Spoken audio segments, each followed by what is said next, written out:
God, we've started a podcast. We have started a podcast. So nervous to do this. We've spoken about it since, I don't know, last year. Yeah, when you first had Frankie, I think when I it first was. had Frankie, and I feel like I've been procrastinating, and Nat has been like, right, let's just do this. We've got this. We've got this. When we got you. Absolutely. So we wanted to bring you along on our journey of motherhood. So, Fran, you've got... I've got, I'm a 1-year-old. a 1-year-old. His name is Frankie. And I've got Neve and Alfie. So Alfie's actually 9 months today. And 9 months today. Yeah, 9 months today. Happy 9 months, Alfie boy. And he's fully crawling now. He's Oh just my scooting across the room. I goodness. don't even know where it came from. He just kind of got up and just went. They do, though. I know. And then he'll be walking. And I don't remember Neve crawling this early. But No, Neve boys, is 2 determined. weeks. She is... No, is it 2? Yeah, 2 weeks tomorrow, and she's 3. Crazy. It's gone very How quickly. are you doing it? I don't know. No. I actually have no idea. It's mental. People always used to say when I first had Neve, oh, you know, blink and you'll miss it. And It's so true though, isn't it? I think, oh, I'm blinking. I know. And it's still going really slow, but all of a sudden I it just know. flies by. And then Yeah, you're but like, I you've got a feel 3-year-old. I feel sad about that bit because everyone always says blink and it goes so quickly, and I have blinked and it has gone so quickly, and I'm like, slow down. But I'm also like, Do you not wishing find in the time middle away. in the middle of the night you just keep blinking? Yeah, you're So like, quick, hurry up. please let me in the morning. Get to the morning. Yeah. No, it has gone so quick, but it's been so Madness. exciting, Hasn't it? Yeah. And I feel like we're really lucky in our friendship group because we've all sort of had or been pregnant around the same time together, and sort of all been on maternity leave, even though everyone's starting to go back to work now. Oh, sad. But yeah, we've been talking about it, and we thought, you know what's more relatable than 2 normal mums talking about their journey. We say normal. Normally. And yeah, just, you know, putting it out there and being real, and yeah, the trials, the tribulations, the nitty gritty of it. the nitty gritty, the ups and downs, the tears, the sleepless nights. Yes, the sleepless nights. The teething, the tantrums. How is Frankie sleeping now? So last night we had a really good night. He Oh, slept lovely. until 6, and some mums are going to go, oh my God, 6. But the last few weeks since he started nursery, he's been poorly. We've had some up and down nights, and he's been getting up at 5. We had a really good night last night, so I'm like winning this morning. So that's a good night. And how many days is he doing at nursery now? So he's doing Wednesday and Friday morning. Oh, Bless okay. him. So Yeah, it's a still- nice amount of time. It's a nice amount of time, and I think he'll be, and especially now he's 1, it just gives you that little bit of time to, you know, join the gym and stuff. Yes, the gym. Just do some bits. Yeah, I went back to the gym. I went about 6 weeks after I had Alfie, and then I went for a little while and then stopped, and then It's hard, isn't it, though? Because you sort of getting have the this time. vision of like when you've had a baby, you're going to just bounce back, and you're going to go back to work, and you're going to go to You the think gym, everything's going to stay the these same. things. And actually, it's the polar opposite. Like, it's taken me a year to find an ounce of motivation to want to go to the gym. And actually, I say want, I don't really want to, but I'm like, I think it would be good for me to, like, not like physically, but, you know, just get my head in a good place, and just not just mum mode, you know? Yeah, it's like also gives you something else to like talk about. Yeah. Like, don't you find sometimes, like, you know, like when, so you've got Harry, I've got John, he'll come home, I've got absolutely nothing to talk about apart from, you know, what you've done in the day. Alfie done a really big poo today, or Alfie was sick over me Yeah. today, and then you've just got no conversation. But at least when you go Zilch. back to the gym, you start Just some doing other other interests. things. Yeah, I agree. you have like a little bit of something else to talk about rather than what's in Definitely. the nappies. Yeah. Oh my God, you never believe what they ate today. And They John's ate, a bit like, or didn't he, or that tooth at the back, you know, it's really coming through. has he got all of his now? I can't remember what age you He's get them got all. 10 teeth. 10 teeth. So that feels like a lot, because I've been talking to some of the other girls, and they were like, oh my God, 10. So he's actually got his first dentist appointment tomorrow. Oh, stop. 10 little teeth. He's like a little piranha. Oh, Bless love him. him. Alfie's. So we both had C-sections. How did you find yours? Because mine was an emergency, so I never had that, like, knew he was coming on a date or... Yeah, because they say, don't they, the recovery is slightly different from if you're booked in for a C-section or if you have it as an emergency. I did read that actually a little while ago. I wonder if that's true. Let us know if you've had an emergency and a planned. It was okay. I remember at the time, Harry, that's my partner, had a knee injury before I was due to have Frankie. So when I went in, honestly, you wouldn't have known who the patient is because he was on crutches.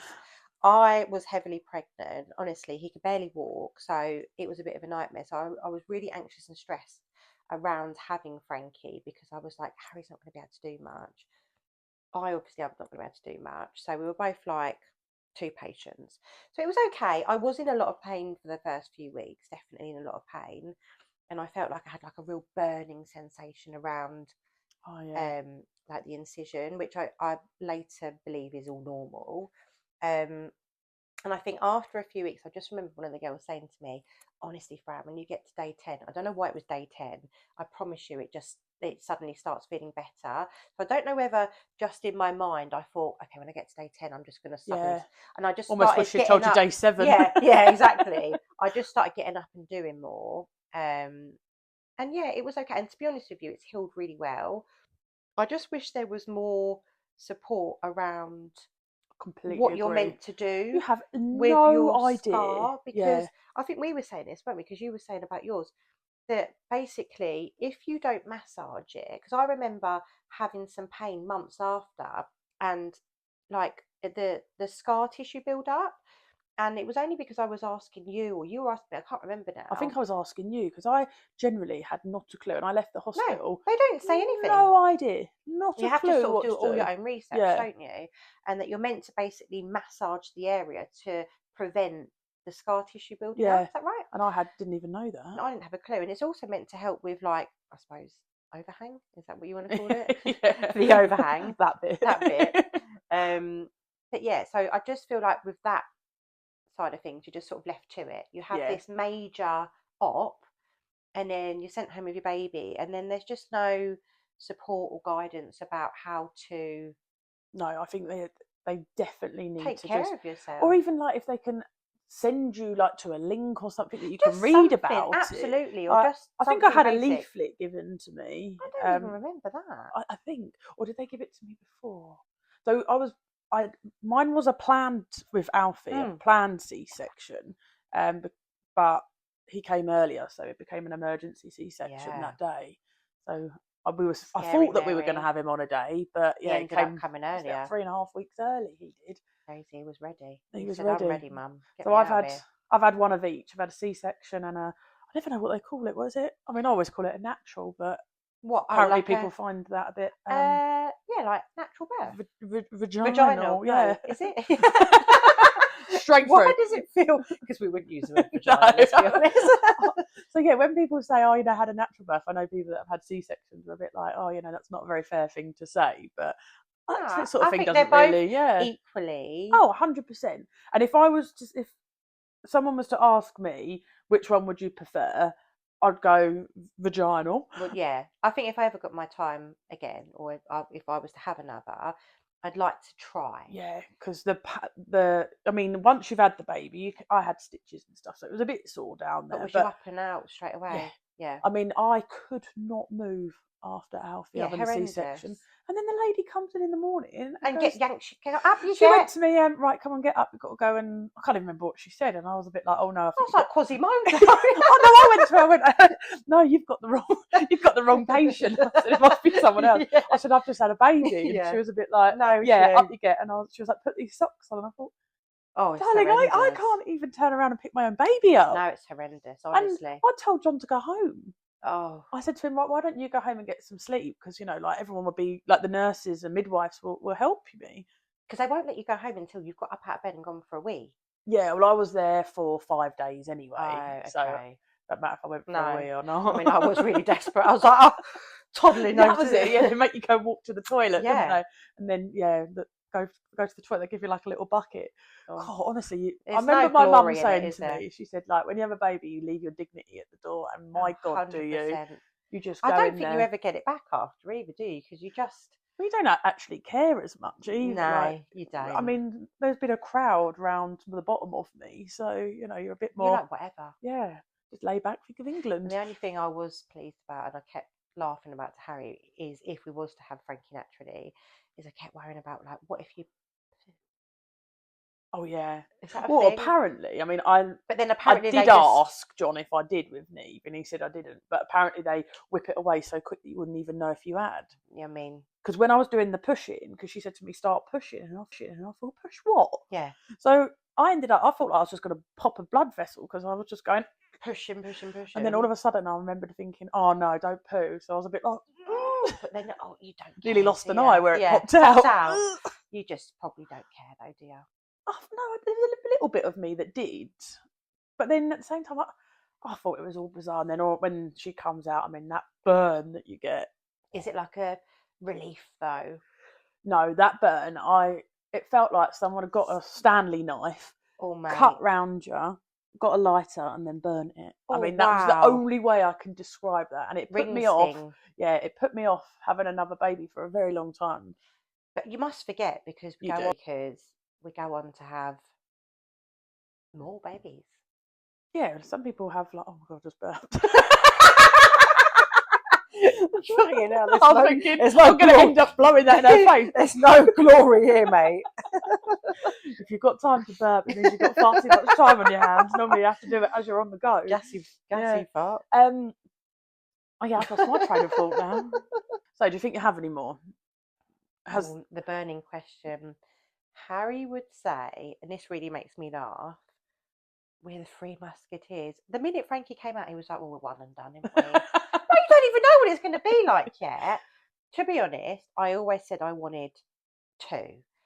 But until you have a baby that doesn't sleep through the night, even a year in, I'm going to go as far as say it is quite traumatic. But without being like OTT, but I'm quite good. I can survive off like 5-6 hours. But until I had a baby that just didn't sleep, or we had like real challenges with his sleeps throughout the night. And to be honest, I never thought, oh, I'm gonna have a baby and he'll just sleep through the night. But I definitely feel like there's a stigma attached to you've had a baby, you meet mum friends, you meet mums at classes and at swimming, and they go, oh, does your baby sleep through the night yet? When you actually think about it, like, who was I saying this to the other day? I was saying to someone, it's such an odd question to actually ask. Like, how's your baby sleeping? That's like me saying, how's your husband sleeping? Isn't it? It's so true though, right? And it's like such a stigma. And I just think it's actually pants because they're babies. They don't, I think it's very normal that they don't sleep through the night. As up until, well, I don't know. Some of the girls say to me that their 4-year-olds still have bad nights, and you're gonna go like it goes up Neve's and it's 3. down. I mean, she's going through like a bit of a nightmare phase. And this is it. It's going to be up and down, and apparently that's until they leave home. Fucking got 18 years of it. As if they go at 18. Oh no, that's another topic now. No, that is another topic. But no, I mean, no, but I think I would like another. But if you was to ask me about having another one now, not yet. I don't feel ready. I feel like it's really taken me a year to sort of, this sounds cringe, not find myself again because I didn't feel lost, but I definitely think that, and I read a lot about this, and I remember mum saying to me about this, that you sort of, is it lose yourself a little bit 100%. when you've had a baby, because you just prioritize the baby and them, and you forget about yourself. And I think also you forget about your partner a bit as well, actually. You do, and your relationship. Yeah. Everything just goes to pot for a little bit, and I think you become like, what's the word? Like, when you're living together, you can cut this bit out. Like, cohabiting. Was it? Yeah, is it? You just become basically friends, didn't you, for a while? Well, Harry would definitely say that. But yeah, it's really difficult because I had no want to do anything. I didn't want Frankie to be away from me. I was really anxious about him being away from me. So I didn't want to go out for dinner with Harry. It's not I didn't want to. I think I was tunnel visioning to just be a mum. Yeah. And that was all that mattered to me. So, you don't shower. You don't get time to, or I just didn't prioritize having a shower. You brush. It's when you forget about yourself. You just really forget about yourself. And I think a year in, and don't get me wrong, it's not like those early stages. I hate that word, but the newborn trenches. It's not like that. But I still feel like when you're not working, you're still in comfortable mum mode. So it's tracksuits, hair in a bun, very little makeup, and it's I've only actually been got mine. in a I brushed it ponytail. this morning. Oh, I'm liking it. It's only been recently that I've been like, right, I'm gonna treat myself to some new skincare. I'm gonna buy a little bit of makeup. Like I think I'm out of like wearing loads of makeup. I can't be bothered. But just making an effort. Yeah. And I'd say in the last few months that Harry and I definitely, well, I'm making more of an effort to prioritise us going out and having a date night or going out for the day, and just even just fun things like just going for a mooch around St Albans together, Yeah, no, or for I a bit of agree. lunch. Like I'm not really into going out and drinking, but it's still nice to make time for each other. I think it's really important, but you just lose sort of track of doing all of that when you're in Yeah, mum and I think mode. it's when you're like a first time mum as well, like Yeah, everything's so new, like you're learning yeah, so much, you don't know what you're doing. So it's you, overwhelming. yeah, and you think that, by sort of leaving yourself to the back, you're doing the best thing. You think it's right, don't you? Because it's all about them. And you feel like you're a better mum for doing it. Absolutely. But when you actually look back, we should have probably, I mean, it's you don't hard. know. You It's don't still know. hard. Yeah, and Second time round, I was a bit more like, I told myself that every morning I'd still get up and put a bit of makeup on. And did you? Yep, I did every morning, unless like I definitely think I've noticed with you're more relaxed, and you said that, didn't you? About because you've already learned sort of. I mean, every baby's different anyway, but you've learnt the you've learnt the basics. You've managed to keep one alive. You're like, so this one's easy. Surely I could do two. I think it's true, and I think a lot of mums that I speak to have all said the same things. You're less anxious. Oh, 100%. And a bit more confident. Of course, when your you role see as a them, like mum. the second one, and then you look at your first one, you think there is no way on this planet I can look after two humans. Because I mean, Neve's probably a bit like Frankie in that, like they don't sit down. Yeah. That I think Neve's feral, to be honest. Sometimes it's the age though now. Yeah, and but she's got a character, and I love it. Would change it for the world. And then I remember just thinking to myself, I don't know how I'm going to cope with two, but they slot in. You slot in, and you've learnt the basics. You know what works for you and what doesn't work, and you end up, doing a few shortcuts that you didn't do before. But maybe that's a nice thing about being more sure of yourself as a mum second time round. Like you're more confident. Yeah. Because I think that's what I lacked in the beginning, and I think you're just learning, you're growing, you're learning each other, aren't you? And everything is still so new. And I know that a lot of mums say second time round, you just trust your instincts a bit more rather than feeling like you've got to ask for advice all the time. Yeah. And maybe you always ask for advice. I think we just do that. I think we still Google, didn't we? Yeah. I did learn to not Google as much. I would be awake all night Googling, like it was actually really bad. Yeah. And this time round, I didn't track anything. No, that's nice. Yeah, no, I'd started off, but do you know what? That's what made me so anxious. Yeah. Because I would go back and I'd be referring, she was having to sleep at this time and she was drinking this much. Now she's not drinking, and all this sort of stuff. It's horrendous. This time, no, nothing. Sorry, look at the squirrel on the fence. Sorry. I was looking in. He's looking in with his messy bun. Oh yeah. Sorry. So, is it what you expected becoming a mum? Everything and more and harder. Yeah. But I wouldn't change it for the world. I have never known a love like it. Like when I used to ask the girls what it's like, and they'd say, "Oh, you can't even. It's like a love you can't even explain." It is that and more, to the point where it actually physically hurts your heart. Because you think, there aren't enough words to describe your love for this little person that you have created. But also, in that same sentence, fucking hard work.